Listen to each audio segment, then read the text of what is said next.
Around 4100 BC, in what is now Ukraine and Moldova, there were cities larger than anything in Mesopotamia. Larger than early Uruk, larger than anything in Egypt at the time. You've probably never heard of them. These weren't small villages. Some covered an area of over 300 hectares, arranged in massive concentric rings, housing what researchers estimate could have been up to 15,000 people. And then every 60 to 80 years, for reasons still debated today, the people who lived there burned the entire city to the ground and built a new one nearby. This is the story of the Cucuteni-Trypillia culture, and it might be the largest ancient society most people have never heard the name of. By the end of this video, you'll understand why some archaeologists think our entire timeline of the first cities needs to be rewritten. The culture takes its name from two archaeological sites discovered separately, one in Romania and one in Ukraine, where researchers first identified the same distinctive pottery style. That pottery is genuinely stunning, even by modern standards. Elaborately painted ceramics with spiraling geometric patterns. Some of it considered among the finest prehistoric pottery ever discovered anywhere in the world. But the pottery isn't the strange part, the scale is. Beyond the painted vessels, archaeologists have recovered thousands of small clay figurines from Cucuteni-Trypillia sites. Mostly female forms thought to relate to fertility or household ritual, alongside models of houses, furniture, and even miniature representations of the settlements themselves. Some houses show evidence of raised clay platforms used as ovens and shrines built directly into the home, suggesting a domestic religious life woven into everyday architecture rather than centralized in any single temple. Excavated house floors reveal a surprisingly consistent domestic layout. A main living area with a hearth storage space for grain, and in many cases, a raised platform believed to have served a ritual purpose. Multiply that pattern by the thousands of structures found within a single megasite ring, and you get a picture of a deeply organized domestic life, without any of the usual evidence of who, if anyone, was in charge of organizing it. Aerial surveys and magnetic mapping have revealed what archaeologists now call megasites, settlements arranged in concentric rings of houses, sometimes with 2 or 3 rings surrounding open central spaces. The largest known site, called Talyanki, covered an area comparable to some ancient cities in Mesopotamia that history books treat as the first cities ever built. Yet Talyanki isn't in any of those history books. To put the scale in perspective, Uruk in Mesopotamia, often cited as the world's first true city, covered roughly 250 hectares at its peak, around 3100 BC. With an estimated population of up to 50,000 at its later height. Talyanki, occupied thousands of years earlier in relative terms of settlement development, is estimated by some researchers to have covered a comparable or larger footprint at its own peak, centuries before Uruk reached that scale.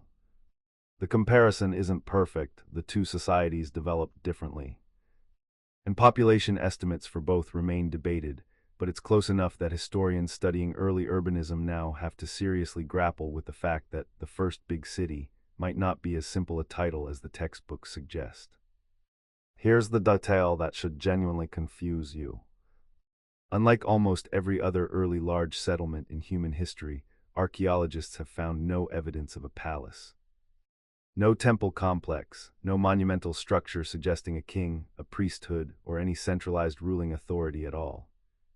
Every house appears roughly the same size. Every household seems to have had comparable access to resources. For a settlement of 10,000 or more people, that's almost unheard of.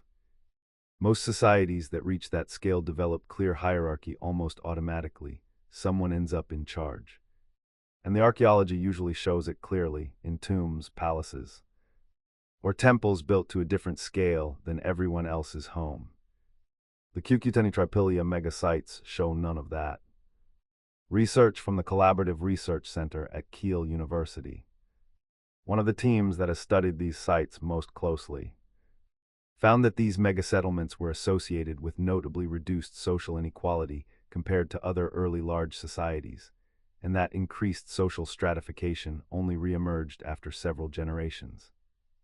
A pattern some researchers believe may even explain why the sites were eventually abandoned. Some archaeologists have proposed that the concentric ring layout itself may have functioned as a kind of social technology, a physical structure that made large-scale cooperation possible without a central authority. Perhaps through neighborhood-based councils or rotating communal responsibilities.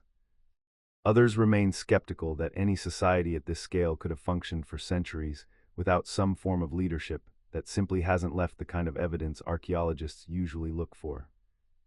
Like inscriptions or distinct elite burials, we don't fully know how a settlement of that size organized itself, fed itself, or made decisions without the usual signs of hierarchy.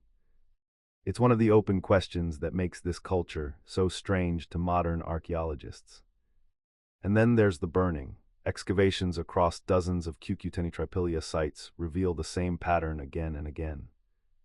Entire settlements burned deliberately, not by accident or attack, based on how uniformly and completely the fire consumed each structure. This wasn't a single catastrophe. It happened repeatedly, roughly every 60 to 80 years, close to the span of a single human generation or two. Nobody knows for certain why. Some archaeologists propose a ritual explanation, a deliberate act of renewal, perhaps tied to some belief about purifying the settlement, or marking a generational transition. Others suggest a more practical reason. After decades of habitation, accumulated waste, pests, or soil depletion around the settlement may have made relocation, and burning the old site the more practical option. Either explanation is strange on its own terms. Deliberately burning down an entire city you built, then building an almost identical one nearby, generation after generation, for over 2,000 years, is not something any other major ancient culture is known to have done as standard practice. Chemical analysis of the burned remains has added another layer to the mystery. The fires appear to have burned unusually hot and thorough, hotter than a typical accidental house fire would produce, suggesting the structures may have been deliberately packed with additional fuel before being set alight. Whatever the reason, it wasn't a quick or careless act, it looks, in the archaeological record, like a planned and resource-intensive undertaking, repeated across an enormous territory for 2 millennia. At its height, around 4000 to 3500 BC, this culture covered an enormous territory, stretching across parts of modern Romania, Moldova, and Ukraine, one of the largest cultural zones in the world at that time. Centuries before the pyramids of Egypt were built. And then, around 3000 BC, it disappears from the archaeological record. The most widely supported explanation ties the culture's decline to major climate shifts around that time, making the agriculture that supported such large populations harder to sustain. Around the same period, researchers have identified evidence of migration into the region by groups associated with the Yamnaya culture, a nomadic pastoralist society from the steppes further east, whose expansion across Europe during this era is now well documented through ancient DNA studies. Whether that migration involved conflict, gradual absorption, or simple demographic replacement as agriculture became less viable, remains actively debated.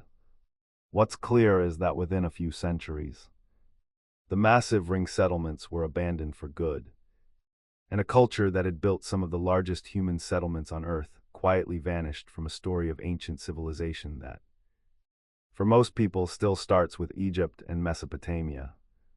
Modern satellite imagery and magnetometry surveys are still turning up new megasites in Ukraine and Moldova that hadn't been mapped before. Archaeologist John Chapman, whose team conducted one of the most detailed geophysical surveys of the megasite at Nebelivka, has argued that these settlements deserve to be taken far more seriously in the global story of early urbanism than they currently are.